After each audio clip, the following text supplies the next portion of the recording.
خوش کی تری پر قادر ہے، آسان میری مشکل کر دے، کشتی نہ سہی ساحل کی طرف، کشتی کی طرف ساحل کر دے۔ اللہ ہو اللہ، اللہ ہو اللہ، اللہ ہو اللہ، اللہ ہو اللہ، اللہ ہو اللہ، اللہ ہو اللہ، اللہ ہو اللہ، اللہ ہو اللہ۔ کرم کرم کہ تجھ کو کریم کہتے ہیں، الہی تجھ کو غفور الرحیم کہتے ہیں۔ جھولیاں برتا رہا ہے تو فقیروں کی صدا، بھیک دے مجھ کو بھی داتا، میں بھی ہوں بندہ تیرا، ہوں اگرچہ پرخطا پر نام لیوا ہوں تیرا، قادری شجرے کے صدقے ہو ہمیں بھی کچھ عطا۔ اللہ ہو اللہ، اللہ ہو اللہ، اللہ ہو اللہ، اللہ ہو اللہ، اللہ ہو اللہ، اللہ ہو اللہ، اللہ ہو اللہ۔ ہو فنا ذات میں کہ تو نہ رہے، تیری ہستی کا رنگ و بو نہ رہے، اس قدر ڈوب اس میں اے شاغل کہ بجز ہو کہ غیر ہو نہ رہے۔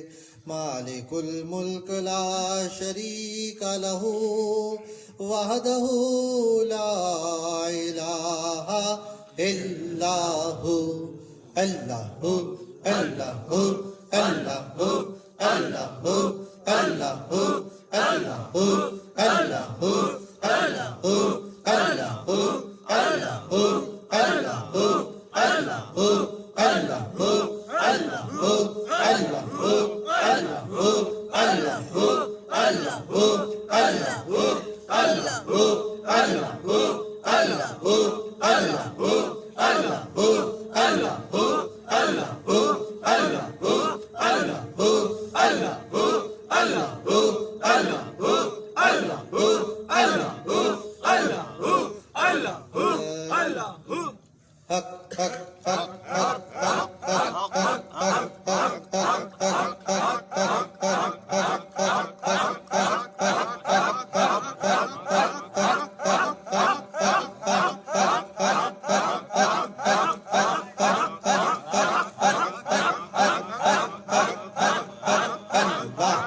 اللہ اللہ اللہ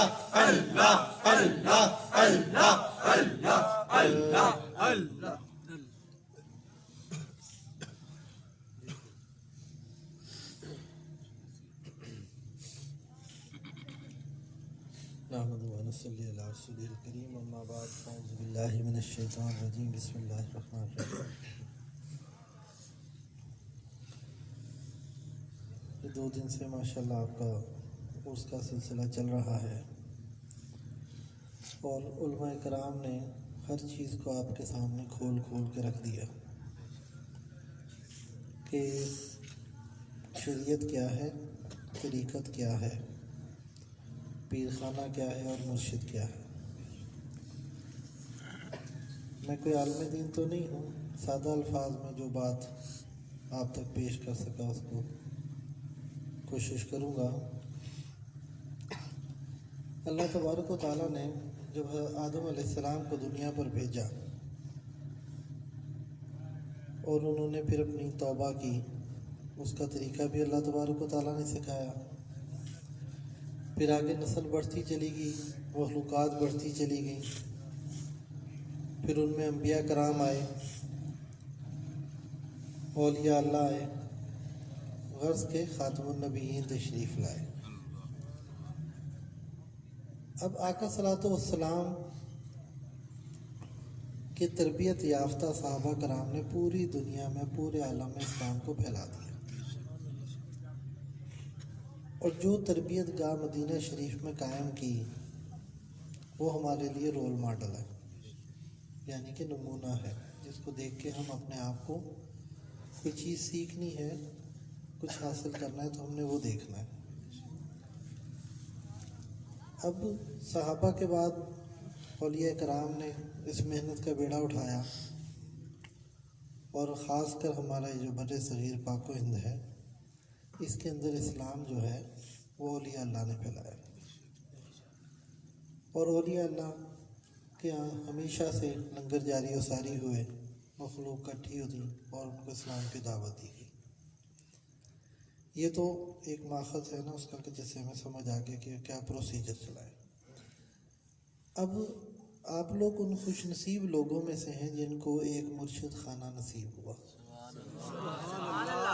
مطلب کتنے لوگ ہیں جو گھروں میں پڑے سورے ہوں گے، کئی لوگ ہیں کاروباروں میں لگے ہیں اور حرام کما رہے ہیں، کوئی حلال کی فکر نہیں ہے، کوئی روکنے ٹوکنے والا نہیں ہے، صبح ہوتی ہے شام ہوتی ہے، زندگی یوں ہی تمام ہوتی ہے.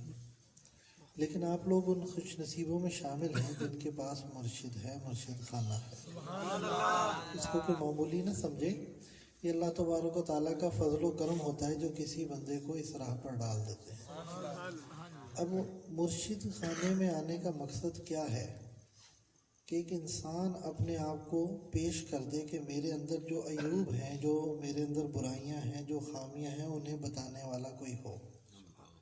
اس لیے فرمایا گیا کہ مرشد کی مثال آئینے کی ہے کہ جب ایک انسان آئینے کے سامنے کھڑا ہوتا ہے تو اس کو اپنا عکس نظر آتا ہے، اپنا سب کچھ اس کے سامنے نظر آ جاتا ہے، وہ اپنے آپ کو پھر سنوارتا ہے، اپنے آپ کو درست کرتا ہے. تو یہ مثال مرشد کی ہے. جب مرشد نے دیکھنا ہے تو اس کو سارا پتہ لگ جانا ہے کہ اس کا اندر کیا ہے، ظاہر کیا ہے، باطن کیا ہے.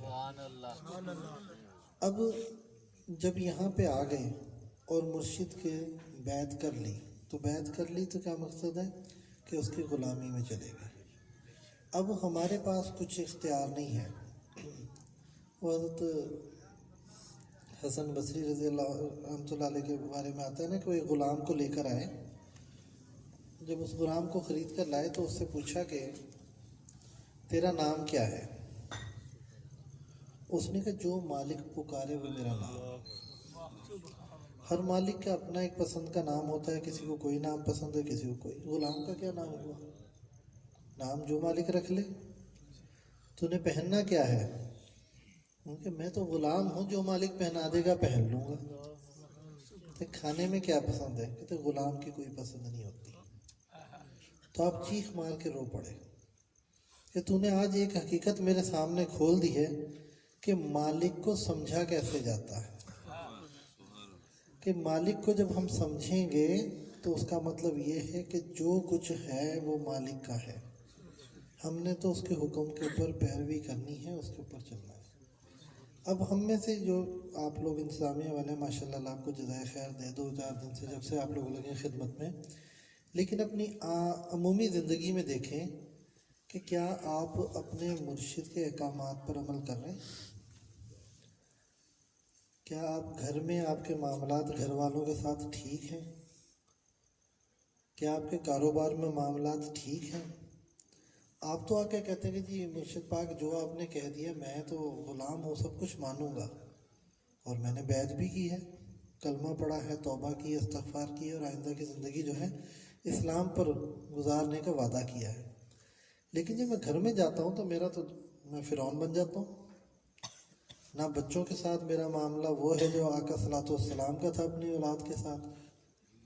جب رول ماڈل موجود ہے کہ نبی پاک صلی اللہ علیہ وسلم اپنے نواسوں کے ساتھ محبت کا معاملہ فرماتے تھے، جب نماز پڑھتے تھے تو نواسہ رسول آپ صلی اللہ علیہ وسلم کے اوپر بیٹھ جاتے تھے، آپ نے کبھی نماز نہیں توڑی۔ کیا ہم ایسا کرتے ہیں اپنے بچوں کے ساتھ؟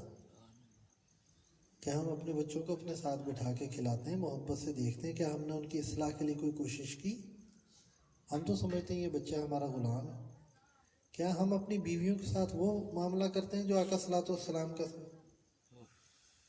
کہ آپ انتہائی محبت کا معاملہ فرماتے ہیں۔ حضرت عائشہ فرماتی ہیں کہ ایک دفعہ ایک پیالے میں جدھر سے میں نے پیا تھا آپ نے اسی طرف سے گھما کے اور پیا۔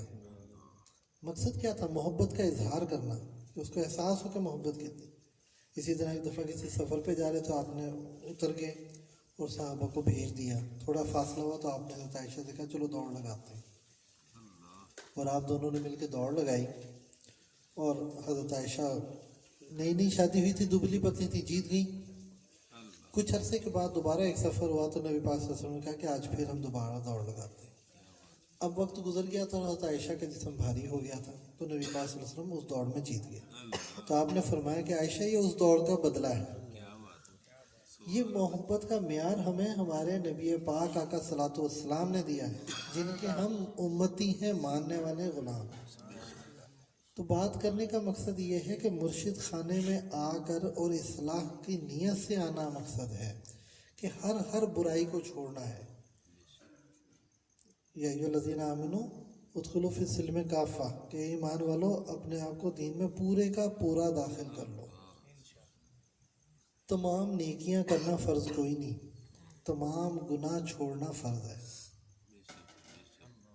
نماز میں 5 وقت کی نماز پڑھنا فرض ہے، ٹھیک ہے۔ رمضان میں روزے آئیں گے تو روزے رکھنا فرض ہے، استطاعت ہوگی تو حج کرنا فرض ہے، صاحب نصاب ہوں گے تو زکوٰۃ فرض ہے، ٹھیک ہے۔ لیکن گناہ ہر وقت تمام کے تمام چھوڑنا فرض ہے۔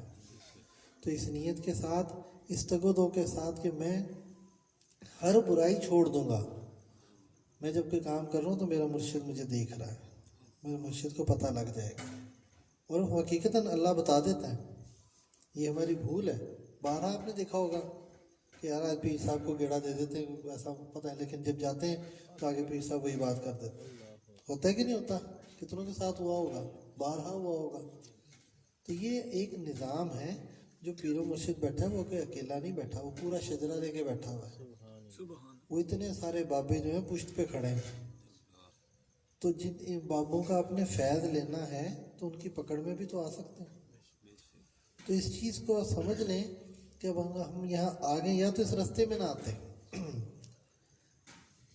آسان نسخہ یہی ہے کہ یا تو اس رستے میں نہ ہو، اگر اس رستے میں آ گئے ہو تو پھر تیار ہو جاؤ کہ اب میں نے ٹھیک ہونا ہی ہے، میں نے یہ چھوڑنا ہی ہے۔ یہ نہیں ہے کہ جناب میں پیر خانے کی محفل آئیے چھوڑ دوں، وہ مرید ہی کیا جو پیر خانے کی محفل چھوڑ دو؟ دنیا کے سارے کام چھوٹ جائیں، محفل کیوں چھوٹے؟ تمہارا کام خود ہی نکل جائے گا۔ جب مرشد خانے پہنچو گے تو خود ہی سائیں سنبھالیں گے کہ نہیں سنبھالیں گے؟ کیوں؟ اللہ کی رضا کے لیے آ رہے ہو، اللہ کے دین کے لیے آ رہے ہو، ذکر اذکار کرنے آ رہے ہو، کہ دنیاوی کام کرنے نہیں آ رہے۔ اور حدیث مبارکہ جس کا مفہوم ہے کہ دو مسلمان جب خالصتاً دین کے لیے آپس میں ملتے ہیں تو ان کے جدا ہونے سے پہلے ان کے تمام گناہ معاف ہو جاتے ہیں۔ تو کوئی ایسا مرید ہے جو دنیا کے لیے آتا ہو؟ وہ آپس میں جو مل رہے ہیں پیر بھائی ہیں، اور پیر بھائی کا مطلب یہی ہے کہ دین کے دوست۔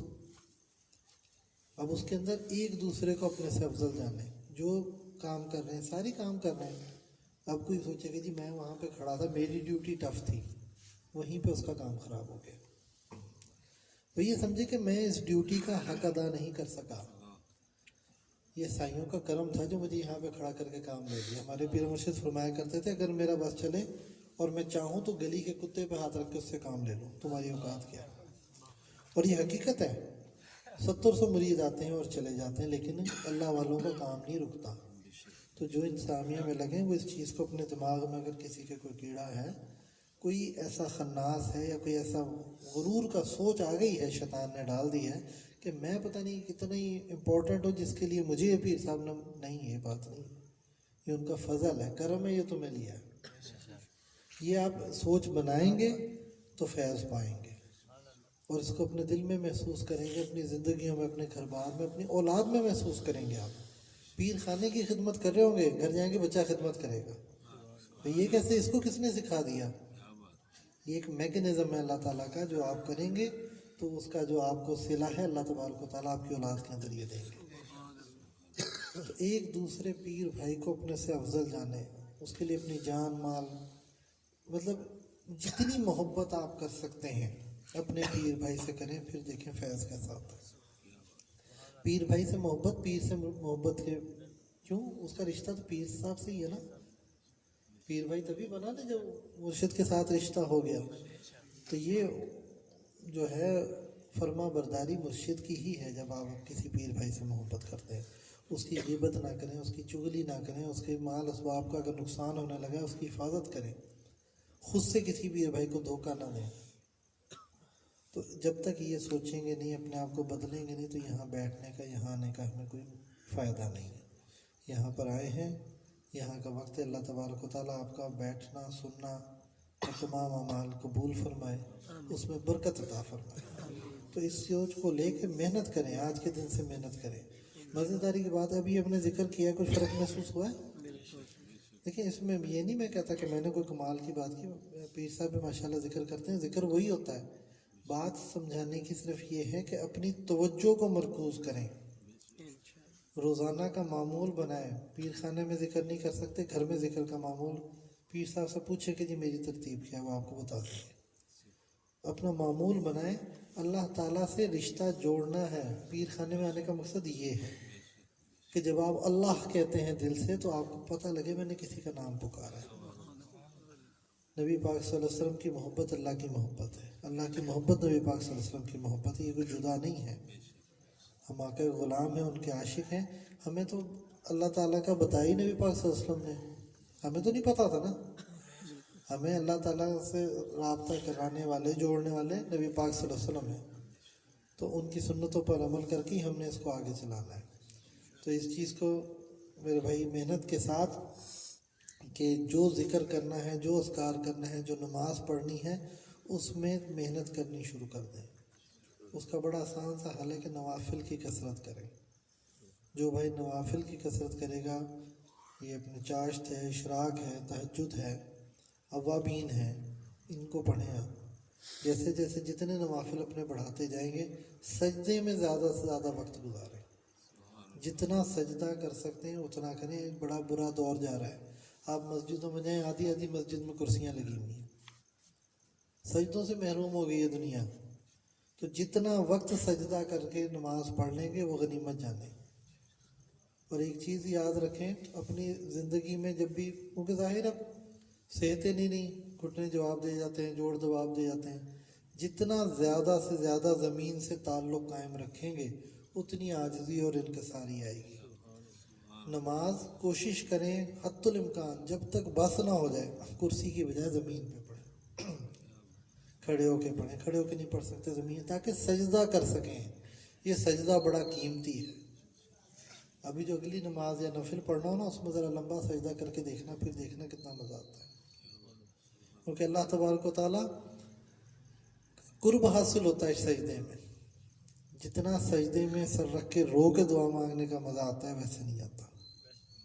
تو اللہ تعالیٰ میرا کہنا اور آپ کا سننا قبول و منظور فرمائے. الحمدللہ رب العالمین والعاقبۃ للمتقین والصلاۃ والسلام رسول الکریم یا الہ العالمین یا اکرم الاکرمین یا ذی القوۃ المتین۔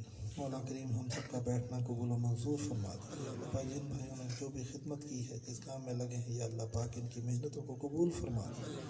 یا اللہ پاک نے رابطہ و ضابطہ شیخ عطا فرما دے، نسبت شیخ عطا فرما، محبت شیخ عطا فرما۔ یا اللہ پاک اپنے شیخ کا فیض عطا فرما دیجیے۔ یا اللہ پاک نے پیر خانے کی قدر کرنے کی توفیق عطا فرما دی۔ یا اللہ پاک پیر خانے سے جڑے رہنے کی توفیق عطا فرما، ان کی نسلوں کو پیر خانے کے ساتھ جڑنے کی توفیق عطا فرما دیجیے۔ مولا کریم انہیں 5 وقت کا نمازی بنا دیجیے۔ یا اللہ پاک اس کے حلال کثیر عطا فرما، ان کے گھروں میں، ان کی صحتوں میں، ان کی اولادوں میں برکتیں عطا فرما دیجیے۔ ان کے حاسدوں کے حسد سے، ناظروں کے نظر سے محفوظ فرما دیجیے۔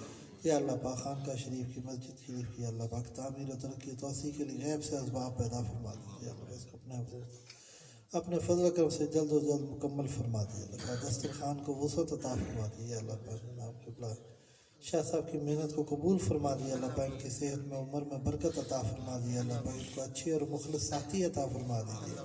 یا اللہ پاک ان کے بھی پیر بھائیوں کو، ان کے مریدین کو، ان کی قدر کرنے کی توفیق عطا فرما دیجیے۔ مولا کریم جو کچھ مانگا وہ بھی عطا فرما، جو ہم نہیں مانگ سکے اور ہمارے بہتر ہے اپنے فضل و کرم سے عطا فرما۔ اللہم نسألک من خیر ما سألک من نبیک محمد صلی اللہ علیہ وسلم ونعوذ بک من شر ما استعاذ من نبیک محمد صلی اللہ علیہ وسلم۔ انت المستعان علیک البلاغ ولا حول ولا قوۃ الا باللہ العلی العظیم۔ صلی اللہ تعالی علی خیر خلق محمد وآلہ وصحبہ اجمعین برحمتہ۔ فوٹو بناؤ سکی ریاست جمیل کعبہ